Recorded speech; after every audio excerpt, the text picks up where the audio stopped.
Hello students, welcome to class 9 geography, first chapter India size and location. And before that we will try to revise what we did in the last class. And here you see the globe, the line passing this line, it was known as the equator, and it divides the earth in almost two equal parts. The upper part is called the northern hemisphere and the lower part is known to be the southern hemisphere. Similarly, these angles, the one at 23.5 degrees north is known as Tropic of Cancer. The other here 23.5 degrees south is known as the Tropic of Capricorn. Understand? The area between the Tropic of Cancer and Tropic of Capricorn is known as the tropical zones. Similarly, the lines parallel to the equator in this manner, they are known as the latitudinal lines. Understand? And the lines parallel to the meridian, this line you see over here, this is the prime meridian. These are lines from north to south poles. These are imaginary lines from north to south poles, and the lines parallel to the prime meridian like this, in this manner. If you see,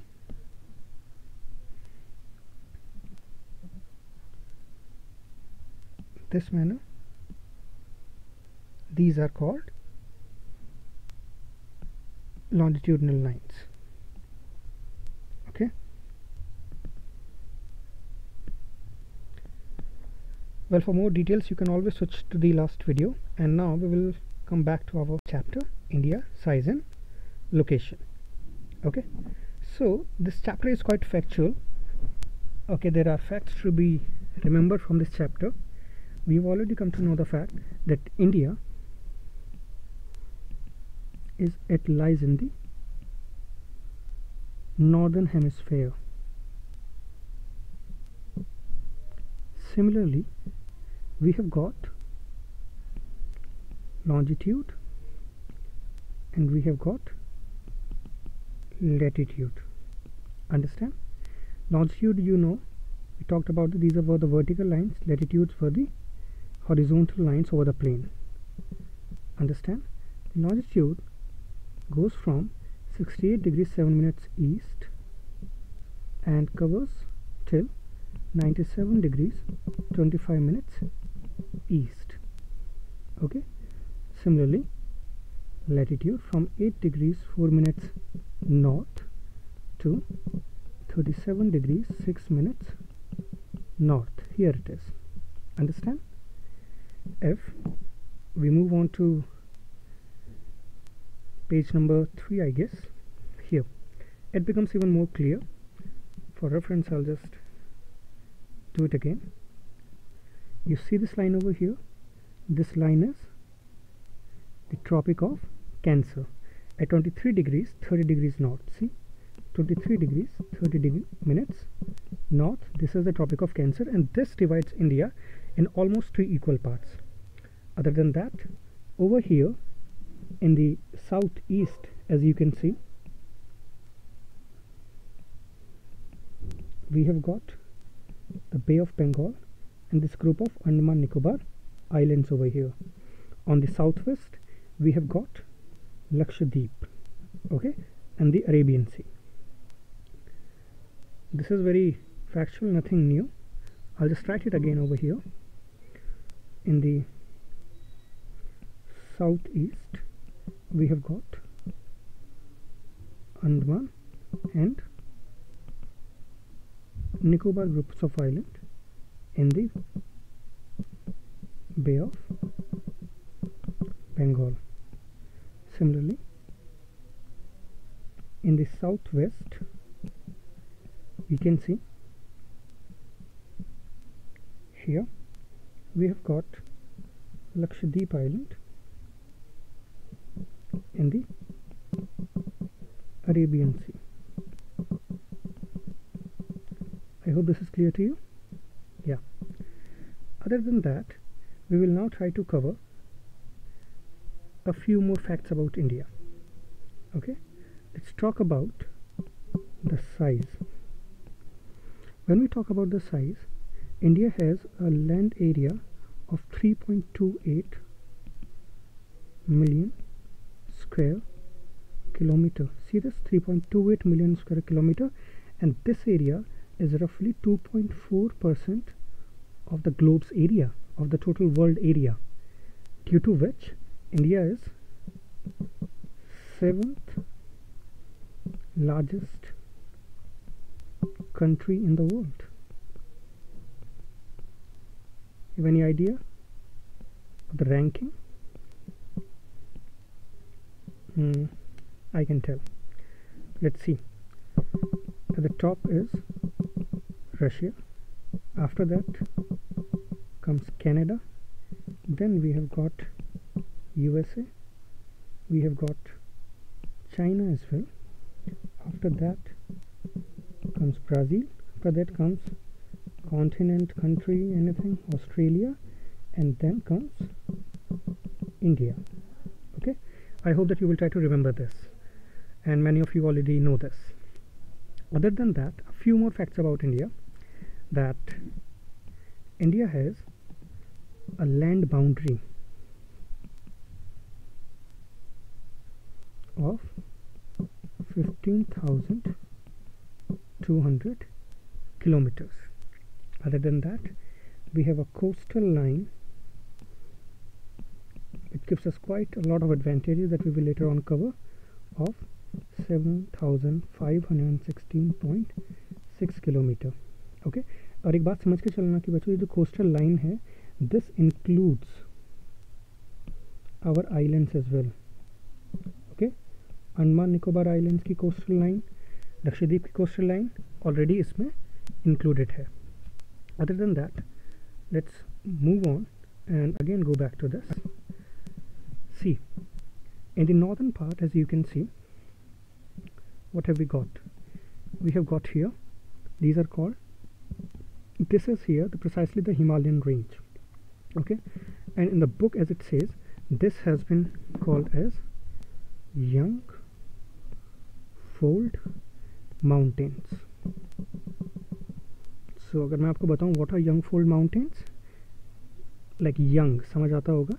These mountains, they are less than 100 million year old. Okay, they are less than 100 million year old, जो इनकी as है. Okay, so अपने यहाँ north से north east तक, as you can see, we have got the Himalayan range. Other than that, towards the south, when you see here, we have got the Indian Ocean.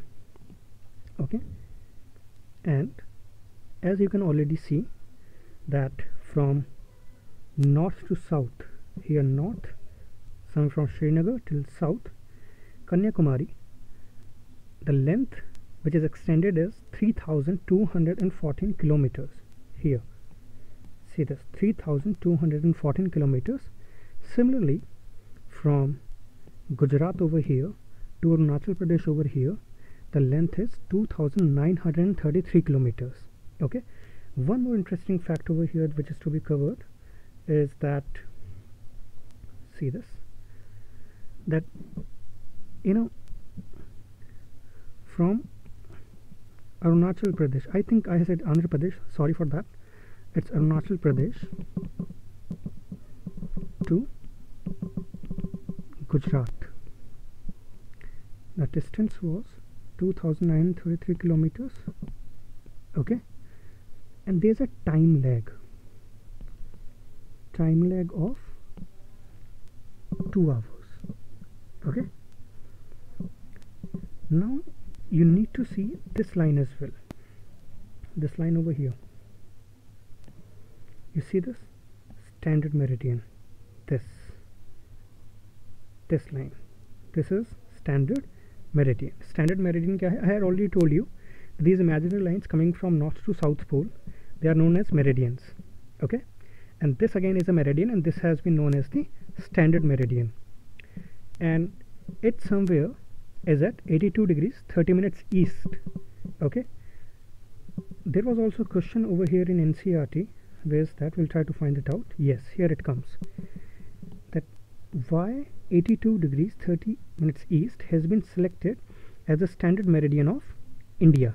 See, the simple answer is that it is the center of all longitude and latitudes in the country.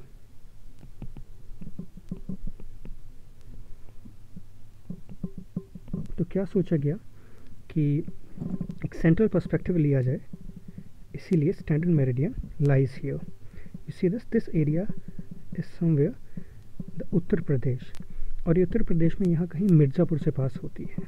किस area से? Very famous Mirzapur in Uttar Pradesh. Understand that? Okay. So as we can already see that we have talked about location, we have talked about the size. Okay. Other than that, we have also talked about that India lies 7th when we talk about largest countries. And then we need to cover a very important question over here, and I have already done it for you. See this. A very important question to the chapter, and that is, what are the advantages of India's location? And as you can see, India has a central location on the globe as well, not just in Asia. In Asia as well we have the central location, and on the globe as well India has a central location, thus great advantage in establishing trade relations with West Asia, Africa, Europe. See this. For reference, you need to see this. Here we are. Okay, and from this point the sea route allows us to easily trade anywhere. You see this, to Africa, to Europe as well.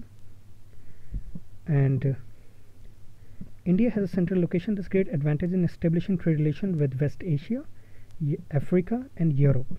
Second point, India is in the middle of Asia as well, and Asia, as we all know, is a very vast market. It's an open market, and due to the western coast and eastern coast, we can easily do a lot of business from there. India in the middle of Asia, and India has vast and open market on both sides. Okay, so if we just try to modify this, then Asia has vast and open market, and because India has coastal lines on both sides, so it becomes easy for us to access those markets. Then we talked about Indian Ocean. Towards the bottom we have got Indian Ocean, and Indian Ocean is known as the Indian Ocean. If there comes a question that why Indian Ocean is known as the Indian Ocean, क्योंकि India की सबसे ज़्यादा coastal line Indian ocean में होती है compared to any other country. So Indian Ocean, which is actually the third largest ocean, and we can see over here most ships travel through Indian Ocean, and provided the fact that India has the largest coastline in Indian Ocean, again ease of business. Okay, then we talk about Suez Sea Route, and it provides a shortest route to Europe. If you move back to NCERT, it says over here that since the opening of the Suez Canal in 1869, India's distance from Europe has been reduced by 7,000 kilometers. Again, this helps in business. Then next we talk about its strong land connectivity. I'll just try to go through this from the NCERT. See this. No other country has a long coastline on the Indian Ocean as India has, and indeed it is India's eminent position in the Indian Ocean which justifies the naming of an ocean after it. So a very big deal, not a small thing. And as we move on to this part, see, these routes, we're talking about the land connectivity. It says that these routes have contributed in the exchange of ideas and commodities since ancient times. The ideas of Upanishad, Ramayana, stories of Panchtantra, the Indian numerals and the decimal system thus could reach many parts of the world. Okay, so that is also a very big advantage to all of us.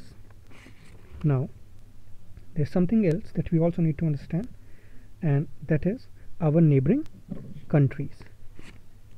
How many countries are there when we talk about our neighbors? Any idea?